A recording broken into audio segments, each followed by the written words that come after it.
Apocalipse é um livro, como qualquer outro na palavra, mas que tem uma mensagem específica. E se eu perguntar para você, qual é a mensagem específica do Apocalipse? Um diz que é a volta de Cristo. Esperança. Quando a gente a esperança, é claro que é a volta. Consolo. Bom, então a gente vai ver qual é o propósito do livro Apocalipse. Então a nossa aula hoje, ela trabalha com essa questão. Primeira coisa aí que eu vou perguntar: quantos de vocês já brincaram de esconde-esconde? Opa, todo mundo aqui foi criança, muito bom. Qual é o propósito do esconde-esconde? Ser o último a ser achado. Mas quando aquele que acha, o que ele fala? Achei! Não é isso? Então veja, o livro de Apocalipse é exatamente essa sensação que a gente tem que ter. Quando você olhar para ele, você vai ter que dizer assim: achei! Achei o quê? Então agora nós vamos abrir lá em Apocalipse 1. Vamos lá?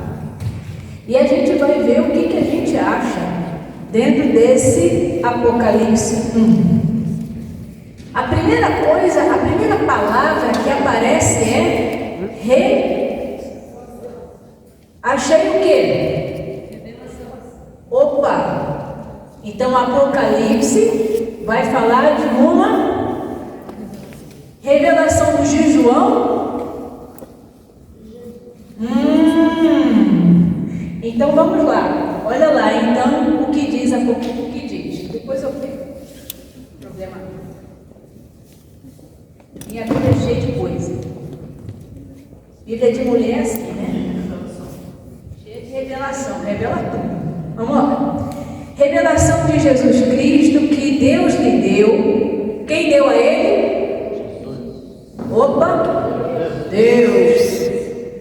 Para mostrar a seus servos. Para mostrar quem?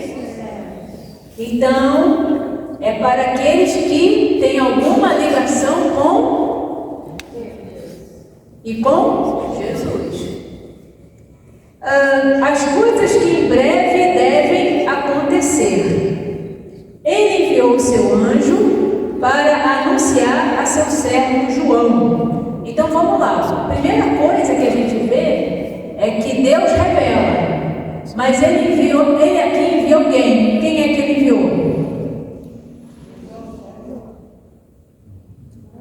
Anjo. Então vamos lá. Deus revelou a Jesus. Mas ele também pode se revelar a partir dos seus servos ou dos anjos. Os anjos aqui é aqueles que vão carregar o quê? Uma mensagem. Então vamos lá. Anjo, entendeu? Não é um ser alienado, ET, entendeu? Que a gente tem que ter medo. Anjo é aquele que tem a mensagem de... Então o anjo ele carrega uma mensagem. Aí ele vai dizer assim, ó: que atestou tudo quanto viu da palavra de Deus e do testemunho de Jesus Cristo. Então houve o quê? Um atestado é tipo assim, uma declaração. É como eu digo assim: eu atesto que vi. Então atestar é testemunho. Ok. Aí ele vai dizer ainda: bem-aventurados os que leem e também os que ouvem as palavras desta profecia e faz o quê? Então veja, qual é a importância aqui? É ler, ouvir ou guardar? As três questões. Você precisa ler, você precisa ouvir, mas você também precisa guardar. Por que a gente diz guardar? Exatamente. Exatamente. Por quê? É a mesma coisa de praticar, porque aquele que guarda, pratica. Aquele que não guarda, não pratica. Não é? Porque aquele que guarda, ele percebe a sua importância.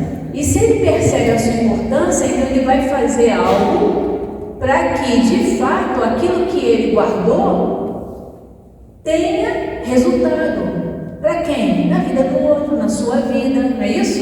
Porque guardar é isso, guardar é memorizar. Alguém lembra aqui algum verso da Bíblia que diz que a gente tem que guardar? Não pecar contra ti. Sobre tudo que se deve guardar, guarda o teu. Escondi a tua palavra no meu. E não sair coisas que não prestam da boca. Exatamente, para não sair coisas que sejam horríveis da sua boca. Isso mesmo. Aquilo que, de fato, pode, inclusive, afastar a pessoa de Cristo, de Deus e da palavra. Aí ele vai dizer assim, ó. Eles guardam as palavras desta profecia e guardam as coisas que nelas estão escritas, porque o tempo está próximo. O tempo aqui não é o tempo que a gente chama, que os gregos chamavam de tempo cronos. Ou seja, tempo cronos é o tempo que vai passando. A hora, o minuto, o segundo, entenderam? Não é o tempo presente, passado e futuro, também não é esse tempo. É um tempo que a gente chama Kairos, que é o tempo de Deus, é o tempo do exercício, é o tempo da qualidade, é o tempo, entendeu, dele agir. E esse tempo eu não tenho como controlar. Por quê? Porque Deus é Senhor, Deus é soberano. Então veja, o tempo para eles o tempo estava perto, e para a gente também o tempo está perto. Você está entendendo? Por quê? Porque se o tempo está perto para a gente também. Por isso que a gente precisa guardar. Nós temos que viver como se Jesus voltasse agora. Não é amanhã não, viu gente? É agora. Nós aqui reunidos, e a gente tem que viver com essa expectativa de que Cristo voltará. Você não sabe qual é o tempo, mas Ele sabe. Então a primeira coisa que a gente vai ver é que a palavra que está presente no Apocalipse é vencer. Aí você vai dizer assim, ô Gleides, mas não é revelar? Mas é revelar sobre aquele que vence. Aquele que venceu. Vamos lá, passa aí para a gente ver aí. Olha lá, olha o versículo base, chave, central do capítulo 1. Anota aí na sua Bíblia.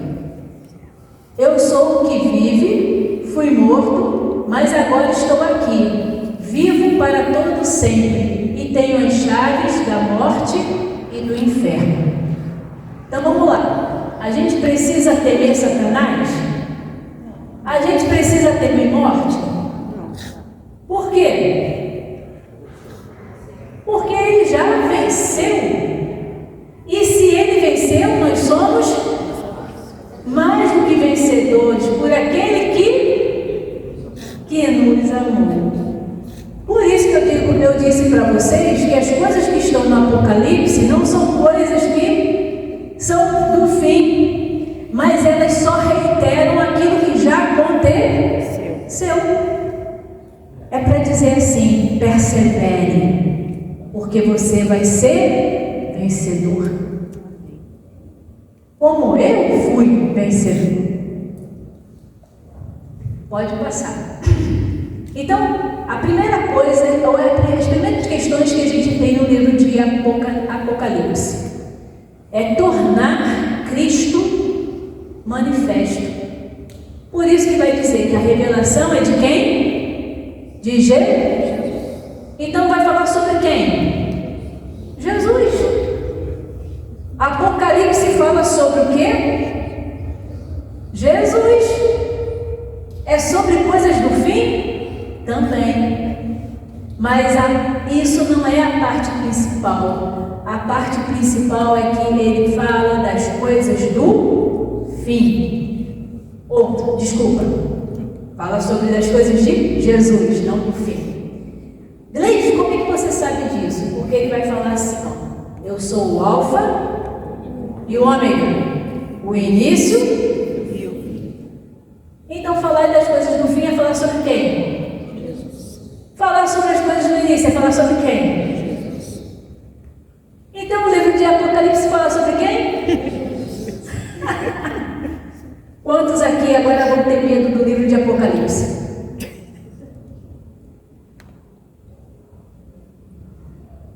Primeira vez que vocês ouviram isso, é ou não é? Tá vendo? Aí, ó.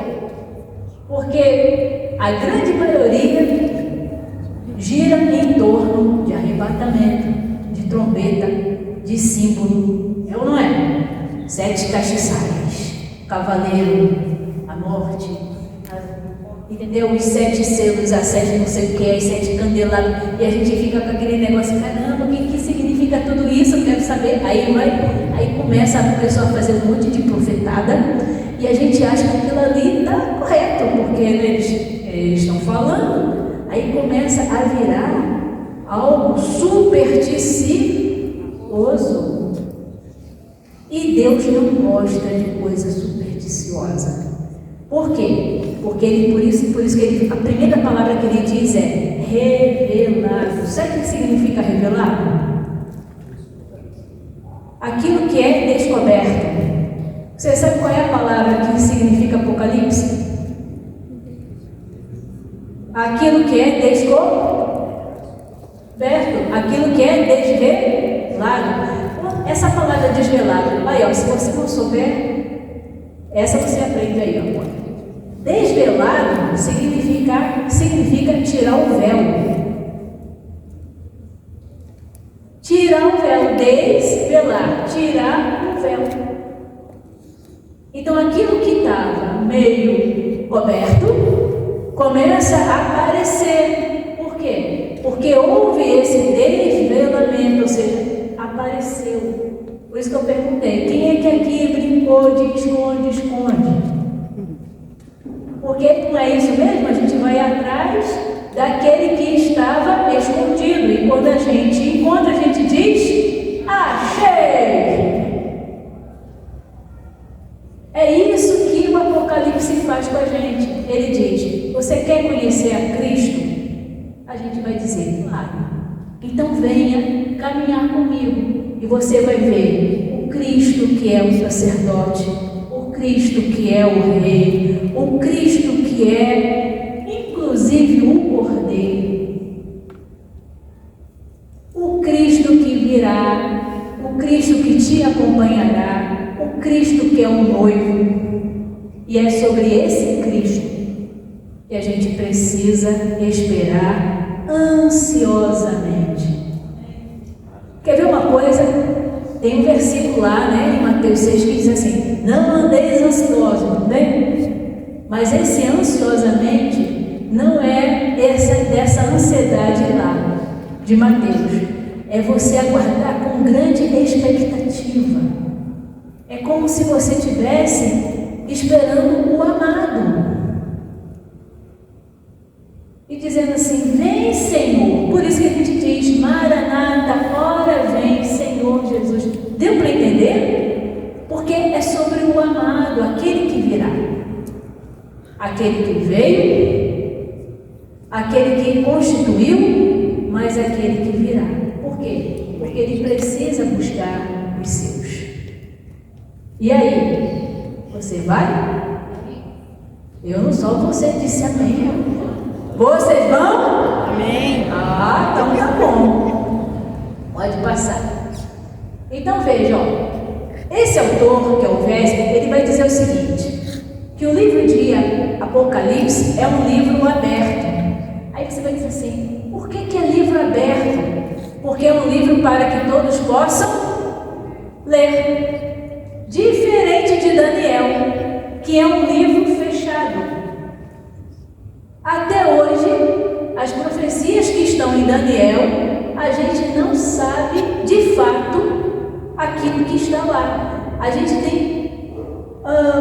faz insinuações, noções, mas no livro de Apocalipse não, você consegue entender. Você lê e você já vai fazendo a correspondência. Por isso que é livro aberto. E é um livro aberto, por quê? Porque não é feito somente para a igreja que estavam lá. É feito para toda a igreja.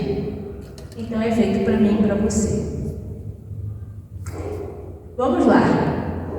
Vésper ainda vai dizer o seguinte, ó, Deus revela seus planos e propósitos. Então veja, gente, se você quer saber qual é o plano e o propósito de Deus, leia Apocalipse.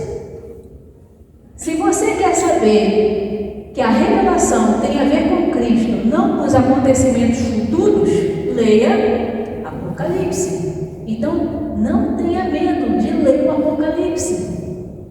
E se não entender, vai em busca, entendeu, da pastora Ronilce. Converse com ela. Converse com a professora Gleides e a gente vai caminhar juntos. Por quê? Porque é um ajudando o outro. É assim que a gente aprende. Não é, entendeu? O conhecimento não foi feito para ficar fechado. O conhecimento foi feito para ser compartilhado. É necessário ter comunhão. A igreja é para isso. É para ajudar um ao outro. Continuamente, solidariamente, amorosamente. Aí vai dizer o seguinte, olha, por isso que a gente não pode separar a pessoa de Cristo da profecia. Então veja, quando você olha a profecia, você não pode separar essa profecia que está lá de Cristo, porque tudo se consome nele, se concretiza nele, tudo se consolida nele. Então não é algo que está além ou para além ou distanciado de Cristo, mas fala de Cristo. Aí você vai dizer assim, Gleides, mas você ainda não me deu nenhuma demonstração de que isso é real. Calma, eu vou chegar lá. Pode passar. Bom, o Led, que é outro estudioso, ele vai falar assim, ó, Deus é soberano, ele tem um plano de redenção que tem executado a seu tempo. Observe, Wesley vai dizer, Deus revela os seus propósitos e o seu plano. Led vai dizer, olha, Deus tem um plano de redenção. Eles não estão falando a mesma coisa? Bom, se eles estão concordando, significa que eles têm o mesmo olhar sobre o livro. Concorda comigo? Bom, e se tem o mesmo olhar sobre o livro, então, qual é o grau de confiança que eu tenho que ter naquilo que eles estão falando? Boa ou má? Alta ou baixa? Boa e alta, exatamente. Aí ele vai dizer mais uma coisa, ó, nada pode impedir a segura consumação do reino de Deus. Significa o seguinte, que no seu tempo o reino de Deus será consumado. Não sei quando, não me interessa.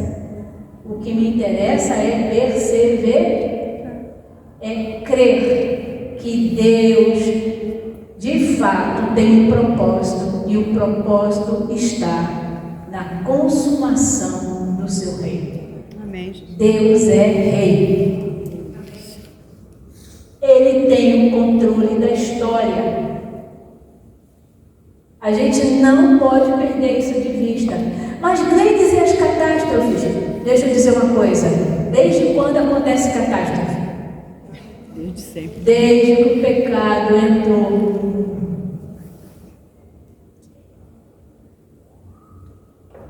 Qual foi a primeira catástrofe? Muito pelo contrário, não. Sabe qual foi a primeira catástrofe? A queda do homem.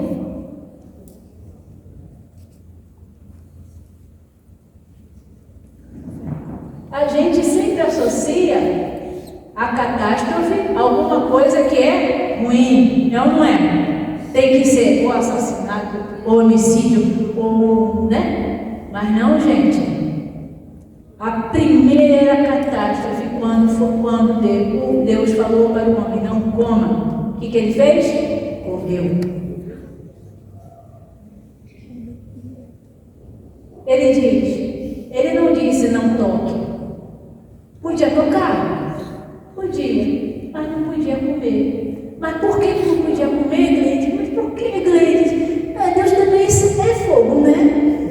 Está brincando com fogo. Aí vai dizer, ele queria ver sua mente, o seu coração. Ele queria ver, entendeu? Se você confiava nele. Porque veja, quando você não confia, quando você duvida, você faz coisas que não são agradáveis aos olhos de Deus. Quando você depende de Deus, a sua vida é conduzida por Ele. É só isso. Aí o que aconteceu? Veio a desgraça. Aí começou homicídio, calúnia, difamação, incredulidade, dilúvio. Aí confusão de línguas. Se a gente pensar direitinho, depois a gente vai ter o quê? Vai ter prisão, vai ter ganância, vai ter inveja. O que é isso tudo? Fruto do pecado humano. Aí o pessoal diz, mas Deus deixou. Ué, sabe o que nós estamos fazendo? A mesma coisa que Adão fez. Essa mulher que tu me deste é uma peste. Ô molezinha, né? Olha aí, ó. A gente começa o quê? A colocar no outro aquilo que nós fazemos. Porque a gente quer encobrir, encobrir os nossos erros. Aí o que Deus diz? Olha, que isso que você fez vai achar. Por quê? Porque Deus não gosta de nada encoberto. Por isso que a primeira palavra que ele diz é revelar. Então não é ocultismo. Não adianta querer ter mão. Não adianta ir para o horóscopo para saber. Não adianta fazer da Bíblia talismã. Não adianta, isso não vai dar, não vai resolver. Por quê? Porque Deus não compactua com esse tipo de coisa. Aquilo que Ele faz é transparente, é certo, é ético, é justo, é bom. Então vamos lá. Como é que o livro então está estruturado? Eu disse para vocês que fala só de Cristo. Então eu vou começar a mostrar as evidências do que eu estou falando. Veja. Apocalipse de 1 a 3 vai falar de Cristo é o Rei e sacerdote exaltado. Então, para a semana que vem, a gente vai ver o quê? Cristo enquanto uma categoria. Aí vem, os capítulos 4 e 5 falam que o Cristo é o Cordeiro glorificado de Deus, ele reina. Apocalipse 6 a 18 vai falar, Cristo é o juiz de toda a terra. Apocalipse 19, Cristo volta à terra. Apocalipse 20, 22. Noivo celestial conduz a noiva, cidade gloriosa. Olha aí, ó. O que eu disse para vocês, acabei de mostrar. O livro vai falar de Cristo. Aquele que é, aquele que era e aquele que há de vir. É sobre isso que fala o livro de Apocalipse. Então, veja lá. A palavra que mais se repete é Cristo. Aí, o Ed vai dizer, olha, qualquer que seja a abordagem ao estudar este livro, o importante é conhecer melhor o Salvador. Então, veja. Primeira pergunta que eu faço para vocês. Você tem desejo de conhecer o Salvador? Então nós vamos, a partir de Apocalipse, saber quem é esse Salvador que a gente serve. E mais ainda, por que ele dá orientações específicas às igrejas? Para quê? Por quê? Aí a gente vai lembrar de um verso que diz que Cristo é quem da igreja? Bom, se Cristo é a cabeça e a igreja é o seu corpo, veja, esse corpo pode ser diferente da cabeça ou esse corpo tem que ser comandado por essa cabeça? Porque se não for comandado por essa cabeça, o que acontece? Vai dar ruim, né? Como diz a história, vai dar ruim. Vai criar monstro. Então veja, a nossa mente, por isso que a nossa mente, ela tem que ser levada cativa a Cristo. Deu para entender, gente? Porque se não estiver ligada a Cristo, conectada a Cristo, é assim, ó, eu sei que a vontade dele é boa, mas aquilo que eu faço não, entendeu? Não projeta aquilo que ele está dizendo que é bom. E aí eu começo a me guiar pelos meus próprios desejos, entendeu? Minha própria suficiência, minha própria competência. E sabe o que acontece? Desastre. Por quê? Porque toda vez que você é guiado pela sua competência, pela sua suficiência, vai chegar num ponto que você vai dizer assim: já conquistei um monte de coisa, e agora fazer o quê? Por quê? Porque o sentido da vida não está na conquista dessas coisas. O sentido da vida está em glorificar a Deus. Então vamos lá. Pode passar. Então olha só. Na visão de Light, então, o futuro depende do que Deus fez na história contemporânea. Opa!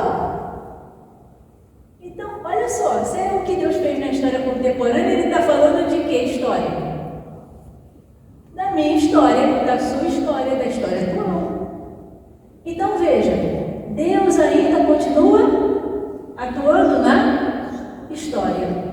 E para que eu possa saber dessa história, eu tenho que saber aquilo que ele fez antes. Por isso que ele vai falar para os filhos de Israel assim: pais, vocês têm que ensinar sobre mim. Eles têm que me temer. Preste atenção, Israel. Ouve, Israel. Ama a Deus. Teme a Ele. Fale dele fale de mim sobre tudo aquilo que eu estou fazendo na sua vida. Aí, o que o povo fez? Esqueceu. O que aconteceu? Desunião, disputa. Vocês estão entendendo? Então veja, Deus dá a direção e a gente quer dar a nossa direção. Deus fala, vai por aqui. A gente fala, não, vamos por aqui que é mais perto. Quem é esse aí? Nem está aqui para ver nossas dores, nossos enfados, É um Deus, entendeu, tão distante de mim. Tem muita gente que pensa assim, que Deus não se importa. E Apocalipse vai dizer, Deus se importa com tudo. Deus olha tudo. A dor que você tem é a dor que eu sinto. Olha que bonito isso. A dor que você tem é a dor que eu sinto. E eu senti plenamente por você. Leides, como é que você está dizendo isso? Diz a palavra que Ele levou sobre si as nossas. Entenderam, gente? Como eu disse, a palavra de Deus, ela é completa. Então, ao ler Apocalipse, você tem que ler também os outros livros. Aí o pessoal quer ler o livro sozinho, não dá certo. Vocês sabem quantas menções são feitas ao Antigo Testamento, no livro de Apocalipse? Mais de 300, quase 300 menções, não mais, quase 300 menções. Significa que o Antigo Testamento é válido. O Antigo Testamento não é algo para você deixar no canto, não. O Antigo Testamento, ele só vai o quê? Ele vai te conduzir para que o Novo Testamento comece a fazer sentido. O porquê de Cristo, o porquê dessa morte, o porquê da ressurreição, o porquê desse retorno. Tudo isso está ligado que a promessa feita lá no início, em Gênesis. Deu para entender, gente? Então você não pode pegar a Bíblia e dizer assim, mas é uma que leitura mais chata. É só falar de povo, de morte. Caramba! Hoje quando chega naquele juiz e Deus manda dizimar, é um Deus ruim, que Deus carrasco. Mas que ele diz que Deus é amor, mas não entende. Sabe por que ele fazia isso? Porque se ele não fizesse isso, o povo contaminava. E aí comprometia o quê? A terra, ou seja, a promessa. Por quê? Porque o povo é desobediente. É igual a mim e você. Pensa num povinho ruim, somos nós. A gente sabe o que tem que fazer. O Paulo já dizia, né? Olha, eu sei que tem que fazer, mas aquilo que eu tenho que fazer eu não faço. É igual a gente também não faz. Então, assim, quando eu falo de Apocalipse, você pensou que eu fosse falar dos sete selos, das 7 trombetas, dos 7 não sei o que lá, dos 7 candelabros. Pode parar. O que eu vou falar é sobre Cristo. Como Cristo quer que você viva uma vida que agrade o coração dele. É isso que está em Apocalipse.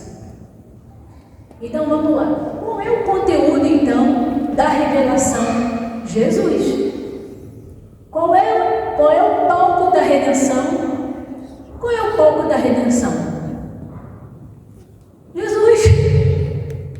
Qual é o enigma da história?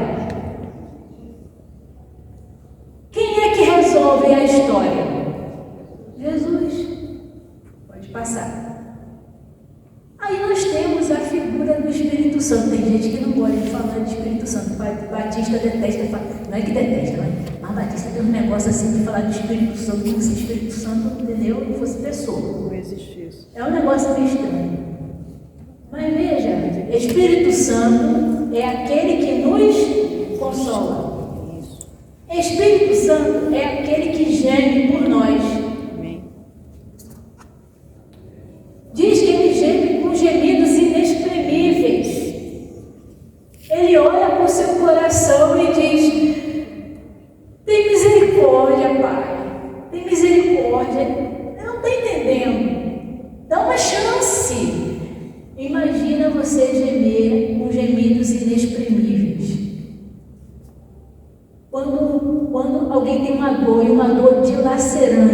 Você já viu já ouviu alguém gritar com essa dor? A gente não sabe, é pior do que essa pessoa gritando com essa dor. Ele geme por você dessa maneira. Ele diz, inclusive, olha só, que está com você te convencendo do pecado, da justiça e do juízo. Amém. E a gente às vezes não dá o devido lugar do Espírito Santo, ao Espírito Santo. Como se ele não fosse pessoa, mas fosse um espírito. Sei lá o que a gente pensa, nem sei. Eu não penso isso não. Então veja só, o Espírito Santo é aquele que inspira, ou seja, aquele que coloca o sopro de Deus. Então, quando eu não tenho entendimento, para quem eu peço? O Espírito Santo. Quando eu não consigo compreender a quem eu peço? O Espírito Santo. Quando eu preciso falar de Cristo e eu não estou conseguindo, a quem eu peço ajuda?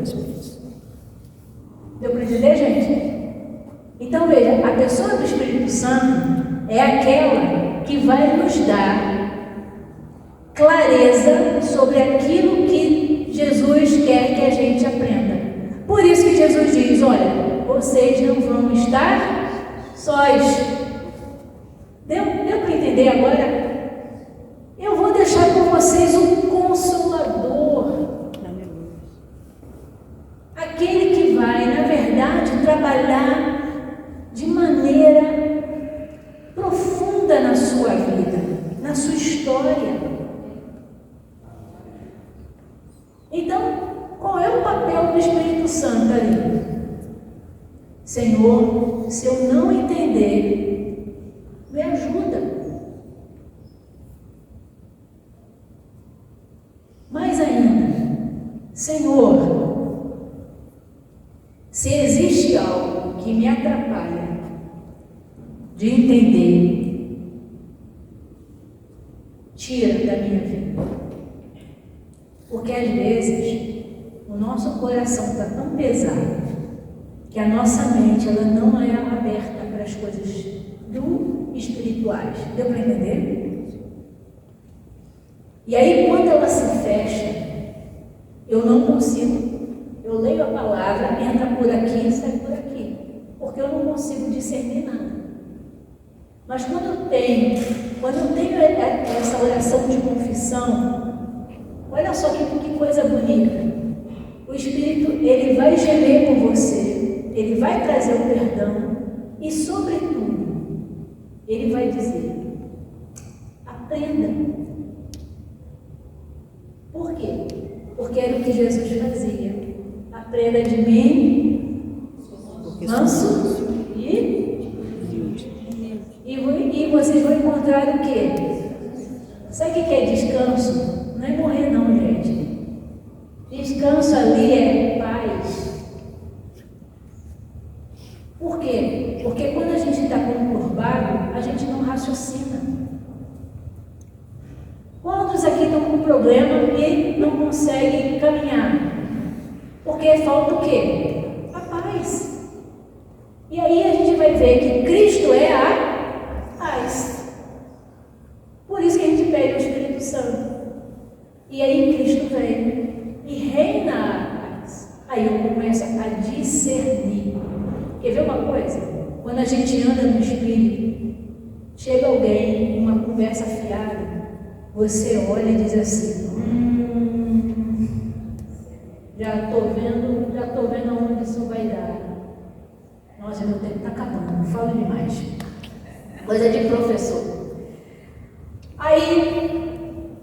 Aí, quando você não está no Espírito, sabe o que acontece?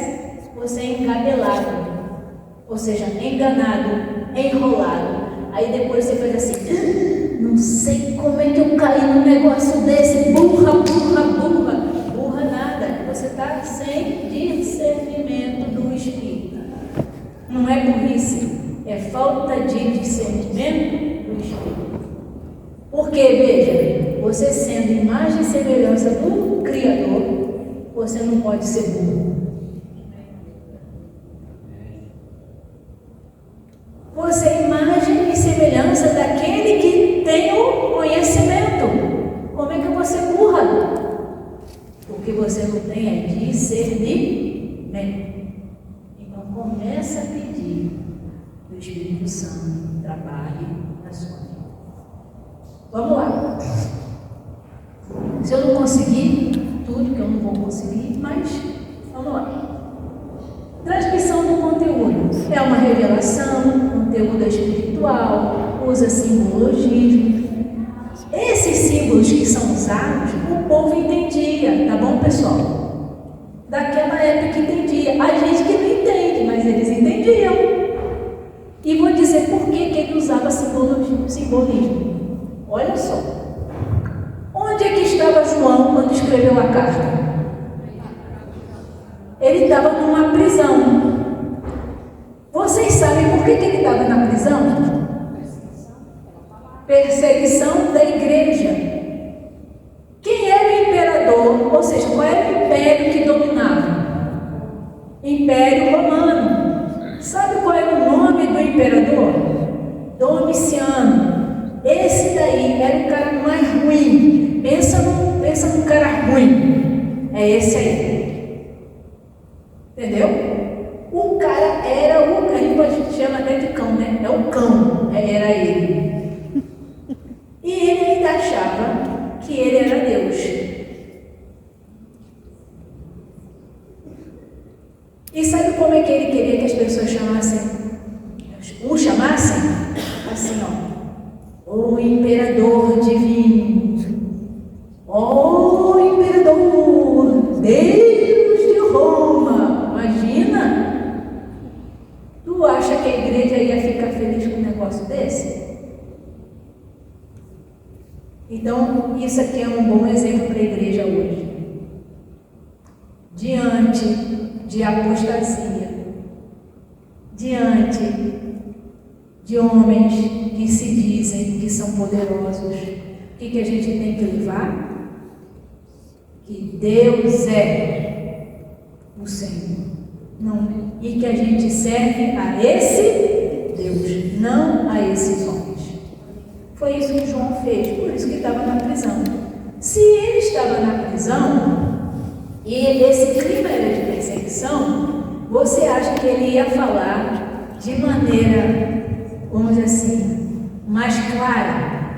Ele tinha que usar a simbologia que o seu povo entendesse, mas que os romanos não. Vocês entenderam? Então a igreja entendia.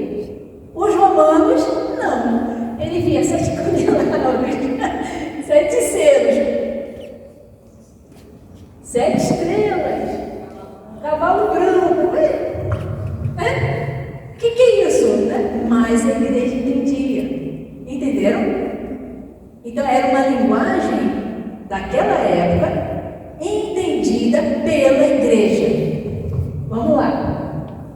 Então, a interpretação, por isso que a interpretação de todo Apocalipse, ele precisa partir do que Deus já revelou. Por isso que eu disse para vocês, não dá para ler Apocalipse só, tem que ler Apocalipse junto com os demais livros, para a gente poder entender o porquê que ele falava daquela maneira. Entendeu, gente? Pode ir, acho que esse é o último. Esse eu acho que isso eu já falei, né? E outra coisa, a linguagem era uma linguagem militar. Os militares têm um termo que é sobreaviso. O que é sobreaviso? É você ficar lá no quartel. Se eu estiver errado, depois me diz. Fica lá no quartel, entendeu? De prontidão. Por quê? O que acontecer, ele vai ter que ter proatividade. O que João está dizendo para você? Você é um soldado de Cristo. Você tem que viver com proatividade, de sobreaviso, porque o dia que acontecer, ele não pode pegar você de surpresa. Entenderam? Olha que linguagem legal, né? Agora a gente aí começa agora a fazer bastante sentido. Vamos lá. Pode ir mais uma e aí eu tenho. Que agora foi mesmo que... Ah, não, tem 56 minutos. Então vamos lá. 8 segundos. Ah! Então vamos lá. Que susto. E o pior é que eu estou sendo gravado. Olha que legal. E aí eu fazendo essa estripulia aqui. Olha que legal. Aí vamos lá. Professor, né, gente? Então, o imperador, ele se autodenomina Deus. Eles usavam o termo divino, inclusive nas moedas. Ele exigia que todos o adorassem. E na Ásia, a adoração ao imperador era comum. E para onde que ele escreve? Aonde que são as igrejas? Estão aonde? Da Ásia. Agora deixa eu perguntar para vocês, por que essas igrejas e não outras?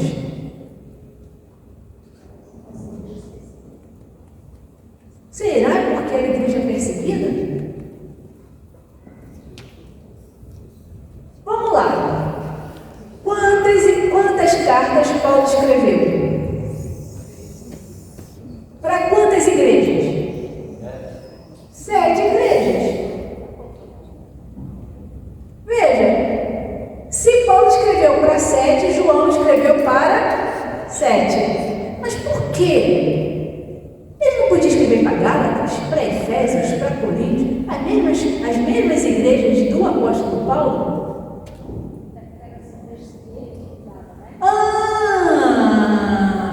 Eram as igrejas que ele tinha intimidade. Mais uma, não se meta na igreja que você não tem intimidade. A gente tem que falar da igreja em que a gente tem conhecimento. Por quê? Porque é Cristo que tem que ser exaltado, não é a igreja. Certo? Então vamos falar das coisas que nos são comuns. Lavar roupa suja dentro de casa, tem que lavar mesmo. Chamar atenção, exortar, tem também, porque isso faz parte daquilo que nós devemos fazer enquanto igreja. Por isso que João escreve, porque ele tinha essa relação. Ele tinha relacionamento. Como é que ele vai escrever para uma igreja que ele não conhecia? Deu para entender, gente? A igreja não ia entender nada, mas aquelas ele conhecia. Então ele podia exortar, chamar atenção. Deu para entender, né? Então vamos lá. Então, veja, mais uma. Ele queria utilizá-las para que pudessem servir de exemplo. Então veja, quando Paulo escreve para as igrejas, ele também queria que essas igrejas fossem exemplo para o futuro. João, a mesma coisa, não mudou. Deu para entender? Apesar dos destinatários serem diferentes, mas o propósito é o mesmo. É fazer com que essa igreja glorifique a Deus. Ela volte para o caminho, para o primeiro amor.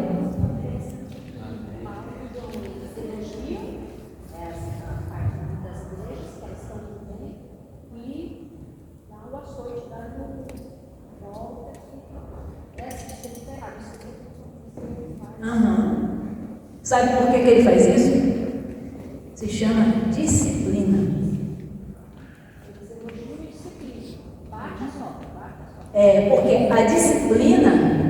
Porque a disciplina, ela não, a disciplina, ela não pode ser vista somente como o lado da cajadada. Ela tem que também estar associada ao lado da morosidade. Eu sei como você é, mas isso aqui você está falhando. Entendeu? Olha se os pais fizessem isso. Não ia mudar? Mas quando a gente vai disciplinar o filho, o que a gente faz? É João! Eu não tenho nem João, tá? Olha, tinha uma vizinha que ela berrava tão alto o nome do filho, que até hoje na minha casa a gente fica brincando. Quando a gente quer chamar atenção, a gente faz aí todo mundo dá risada, porque é o que ela fazia. Então veja, ela não sabia comedir, né? Ela achava que para você disciplinar era só na aberração. Não é. Porque disciplina quer dizer amor em ação. Quando a gente disciplina, a gente está demonstrando um amor em ação, porque se a gente ama, a gente corrige. Vamos lá. Pode passar. Então, o que a mensagem confirma para a gente? Que Deus é soberano, que Ele é eterno, que Ele é transcendente, que Ele não é afetado pela história. Ele era e Ele há de vir. Jesus é exaltado e glorificado. É preciso permanecer firme e fiel à mensagem. Pode passar. Então veja só, é aqui que eu quero chegar. Existem 3 tempos que estão presentes dentro do livro. E se vocês puderem fazer uma chave na Bíblia, é legal. Olha só. O que João viu? Aí vocês vão ter que ir em Apocalipse 1, de 9 a 11. Eu vou terminar com essa parte, acho que dá, né? Dá? Olha só o que ele ouviu. Eu, João, vosso irmão, primeiro na tribulação, no reino e na perseverança em Jesus, estava na ilha de Patmos, por causa da palavra de Deus e do testemunho de Jesus. No dia do Senhor, eu me encontrei em espírito e ouvi, atrás de mim, uma voz forte, como de trombeta, que dizia: escreve em um livro que vês, envia-o às 7 igrejas: Éfeso, Esmirna, Pérgamo, Tiatira, Sardes, Filadélfia e Laodiceia. Então, peraí. Além dele ter intimidade com a igreja, com as igrejas, o Espírito disse a quem ele deveria enviar as cartas. E ele ouviu. O que João viu? Apocalipse 1, de 12 a 16. Vamos ver o que ele ouviu. Viu? Virei-me para ver quem falava comigo. Ao me voltar, vi 7 candelabros de ouro. E no meio dos candelabros havia alguém semelhante a um ser humano, vestindo uma túnica longa e uma faixa de ouro na altura do peito. Sua cabeça e seus cabelos eram brancos como a lã, e tão brancos como a neve, e seus olhos eram como a chama de fogo. Seus pés eram parecidos com metal brilhante, refinado em uma fornalha, e sua voz era como a voz de muitas águas. O que ele viu? Está vendo? Olha que descrição. A mais bonita aqui que eu vejo é: e sua voz era como a voz de muitas águas. Gente, olha só. Né? A voz de muitas águas é algo fenomenal. Quem já viu lá as quedas, as 7 quedas lá no Iguaçu, fica encantado. E por último, o que João fez? 17 e 18. Quando vi, caí a seus pés como se estivesse morto. Então ele pôs a mão direita sobre mim e disse: não temas, eu sou o primeiro e o último. Eu sou o que vive. Fui morto, mas agora estou aqui, vivo para todo sempre, e tenho as chaves da morte e do inferno. De fato, o que João viu foi Jesus. Está vendo? significa o quê? Que quem mandou, quem disse, quem falou, foi?